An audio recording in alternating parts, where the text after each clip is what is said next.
Thanks for checking out this movie review video. So this is for the 2020 film The Stylist, and when I'm doing this review, I watched it on the Shudder streaming service, so you can check it out there as well. This is a no spoiler review since it's a newer film, and also I have a feeling a lot of people haven't seen this one yet. I will say up front, I would recommend watching this film. There is enough that I do like about it. There are a few things that I'm not a big fan of, which obviously in all my reviews I talk about what I do like and don't like, so I will break both those things down. But I think overall I liked it more than the sum of all the issues I had with it. So yeah, I would recommend this film. It's good. Directed by Jill Gevargizian. Hopefully I got that right. I know that she has an interview in a YouTube video by Christina Arntz, which I'm going to link in my description. And I know that Christina got her last name right, like the first go.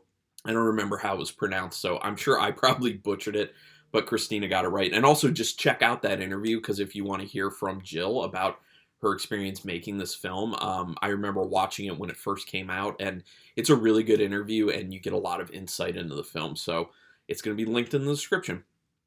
So Jill also did Janky Miracle Maze, did a segment for Dark Web, excuse me, and Watch If You Dare, also a segment for that. It was written by Gevargizian as well as Eric Havens, who also worked on the scripts for the portions of Dark Web and Watch If You Dare, and Eric Stolze, not Stoltz, who also did I Heart Shaky, Under the Bed, and Night of the Wolf. Quick synopsis, it is basically about a hairstylist, as the title would lead you to believe, who is dealing with some issues. I'll go ahead and tell you there's murder on her part involved. It's not really spoiling a whole lot because it happens pretty immediately within the film, but it's not just about that. It's really about, it's kind of a character piece in a sense, really following her, and it points out some really interesting things about kind of client hairstylist relationships, which I particularly enjoy that type of stuff. It really does make you kind of reflect on that. And I know that Gevargizian is also a hairstylist herself, so I don't know if she owns a salon or she just works at a salon. I think she owns one, if my recollection's correct. But anyway, that's kind of all I want to say about it. I don't want to go too far into it because I would recommend checking it out. The initial shot shows the main character whose eyes look black. They look black to me. I don't know if that was contacts or that's just normally how this individual's eyes look, because I know some people who have eyes that do look like they're black, basically. Because she's beautiful, but also her eyes look black and unsettling, it's a very interesting first visual, which is a dichotomy of what you're looking at as far as a physical embodiment of this person, which I kind of feel foreshadows what you're going to end up learning and where things go with the film, and just kind of showing two sides at the same time. So I do like that that's the setup. I feel like it must have been intentional for that type of, idea to come through. There's a real awkwardness when the main character's speaking with a client early on in the film, and there's an awkwardness with her in general throughout. So she has an issue kind of interacting with other people, and I think a large part of it ends up being because of self-esteem issues, not really feeling comfortable in her own skin, which I feel like is stuff that a lot of people really can connect with. So it's an interesting situation because she's not necessarily a character you want to connect with because of what she's doing, but she inadvertently ends up becoming a character you can connect with because you're seeing so much of her life, you're understanding where certain aspects of her personality are coming from, and you get pretty deep in that character. So you do feel kind of conflicted because you're just like, I kind of really understand this, and I kind of get it, but then at the same time, like, this isn't good. So it's good. I like films that can do that can make you feel a certain way and then make you feel conflicted that you're feeling that way. So I think that does point to some good filmmaking. There's a very cool contrast in the events happening during the opening credits scene. So I'm not going to say exactly what is happening there, but it is a longer credit scene, but I think there's enough going on and then it changes enough that I was like, okay, I'm down with an opening credits scene like this. A lot of opening credit scenes, it's usually like there aren't actually opening credits with most films now. It's just kind of like an opening scene, the title card, then the movie starts after that. So I like the fact that she brought it back to an opening credit scene and actually like progressing the story, setting things up while showing the credits. So it worked well. I really do appreciate the sound design during some key moments in this film because it super, super enhances certain things. And certain things you think and feel, it enhances the experience. And I really like that. When sound design really sticks out, I get really excited. And this film got me excited about the sound design. So good job on that one. I do quite dig the score. I do quite dig the score because they don't just stick with like one type of music. It kind of hits a few different sounds. I will say though, unfortunately, in certain situations, it gets too heavy-handed, and heavy-handed not just in the sense of being too loud and yelling at you, but heavy-handed in the sense of being used a little too much in addition to being very loud and yelling at you in your face. I like the score. I just wish it was a little bit more restrained in its usage. Take the volume level down a bunch, and just use it a little more sparsely is all. But like I said, I did like the actual score itself. Split screen ends up getting utilized a little bit in this film, which I haven't seen anyone do split screen in a while, so that's kind of fun. It immediately does signal to you that the filmmaker's trying to get you to pick up on something. So focus, when the split screen's coming up, I don't think it's just to be like, hey, here's something cool you can look at. Pay attention to what the filmmaker's trying to tell you with this split screen. And that's what I like. I like these kind of visual cues to try and get the audience to lean in a little bit more and be like, what is the filmmaker trying to tell me here? And I think it's not too hard to decipher what she's trying to say at that point. Quite good acting in this film. My favorite, and this won't be a surprise to some people who have been watching enough of my reviews, Brea Grant is in this. I love her acting. I think she does a phenomenal job. It's not just that she does a great job at acting, it's that her facial expressions are something special for me. I don't know why. It's just the way she does facial expressions in all of her acting roles, it takes it to the next level. And she does that in this film, as I would expect her to do. She's awesome. I mean, she's a consummate professional. Now, that said, I don't want to, poo-poo the other performances, because all the other performances are good. There wasn't a single performance where I was like, not that great.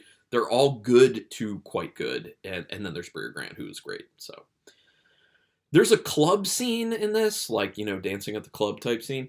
And I really like what was done with the lighting. Some different uses of color, kind of how they're set up, the situations in which they're set up. Love the use of colored lighting, and I love the use of colored lighting in those scenes. So I'm a big fan of that. The character progression is slow. And that kind of gets to one of my biggest issues with the film, which is the pacing isn't great. It's an hour and 44 minutes with the credits, beginning and ending credits. And I really think it should be cut down a bunch because it really does feel slow. The pacing really suffers for that. And I think that you do kind of get these lulls that kind of get you a little bit bored from time to time. Now, that said, I do think that it's a good idea to go kind of slow with this because of the main character's progression, and you don't want to rush that. So I think it's a hard line to walk of being like, we need to take it kind of slow so that this character progression feels real and people can kind of absorb it slowly as we're going without going too slow. So I think they went too slow, but I understand that it's not an easy thing to get. So, but honestly, I think they probably could have cut 20 minutes out of this film, unfortunately. But that's just my personal opinion. I know there'll probably be people out there who are just like, I like it exactly the way it is. And that's good. I'm down with it. I'm down with people having those opinions because we all have different opinions. But I did like the character progression. I didn't like the pacing of it, but I liked the character progression because that's one of the biggest aspects that sells you on this film is the character progression, is how interesting the descent is, basically. The directing is quite good, I will say also. Really nice camera work, very smooth. That's one of the big things I'm into. I love smooth camera work. Nice shot framing as well. There are some interesting angle shots at times. So you can see that this wasn't approached from the standpoint of, I'm just going to do the job to get the story on film. No, there were some inspired shots in there, some inspired camera work. And I always look for those types of things in film because it tells you who is trying to make art, basically, versus who is trying to just get a film done, if that makes any sense to anyone. And this is more of like trying to make some art. I did see the end of this film coming, but it is solid. I don't think it's a great ending, but it is solid. There is one thing that I'm not a huge fan of. In the very end, there are a large number of people involved, and the way that they react and the timing in which they react to something is weird to me. It doesn't feel very realistic, and it comes off as just very odd. And I personally would have chosen to do it much differently. But that said, like I said, it is a solid ending. The concept behind the ending is pretty solid, and it does actually hit for the audience. So I like that aspect of it. This film really makes people realize how much they open up to their hairstylist. Me included. My hairstylist, she is very, very nice. She actually does not cut men's hair typically. She hates it, but she will do it for me because she likes me personally, which is good. She had been cutting hair for my wife, and then I asked if she would do mine, and she was kind of like, I don't know, because I don't like doing men's hair. She gave it a shot, but I'm a very talkative person who doesn't just want to talk about guy things, so she's good with that. But it made me think the film made me think about that, because I then started thinking, yeah, I do tell my hairstylist a lot of things. It gets very personal, both ways, honestly. And in this film, it's not really a both ways thing, but I feel like in life, typically it is. But it just kind of like makes you think further about what your conversations when you're getting your hair cut are like for the actual stylist. Like the perception of it from the other end of what you're used to. So it's an interesting mental exercise for that reason. And I like the fact that it made me think about that. In the end, I think this has a lot to do with self-esteem and not feeling comfortable in your skin, like I said before. Also, always looking at other people and kind of wanting what they have, which I think is a very big issue within our society that a lot of people get wrapped up in. It's hard kind of not to, with the way that, products are sold to us and movies are and TV is. Like, we're always looking at another person and kind of being like, I want that person's, looks. I want this person's health. I want this person's relationship. I want the money that this person have. And just not being happy with who we are as ourselves. And, the damage that can end up doing to us personally, and then also to people in our lives, or people not necessarily like directly in our lives, but who operate in our periphery. So I think this film is an interesting meditation on that, and that's why I would recommend it. I like it. So out of 5 stars with half stars in play, I'm going to give it a very solid 3-star rating. I do enjoy it. Would recommend people check it out, and then I'd love to hear your opinions on it. So go ahead and hit me up with comments. We can do spoilers in the comments. That's totally fine. So people just know, if you don't want any spoilers, but you want to comment, just don't read any of the other comments. Just comment. And love it, hate it, in between. I'd like to hear everyone's opinions. If you are giving me a strong opinion, like you liked it, hated it, whatever, just give me like a sentence or two to tell me why, because I like justifications. I just don't want people saying, I liked it, I didn't like it. Why? What spoke to you or what did not speak to you? Let me know. But anyway, do me a quick favor, hit subscribe if you haven't to my channel. It really does mean a lot to me. I put a lot of these videos out, and it does take a lot of my time, so it does mean a lot when people pay me back by subscribing. It is quick, painless, and costs you no money, so it's real quick and easy to do. Also hit the notification bell button, and then you'll know when I'm posting all my videos, which I'm doing 4 a week at this point, which I feel is a good amount. Regardless, I really do thank you for taking your time to check out this video, and until next time, keep it brutal.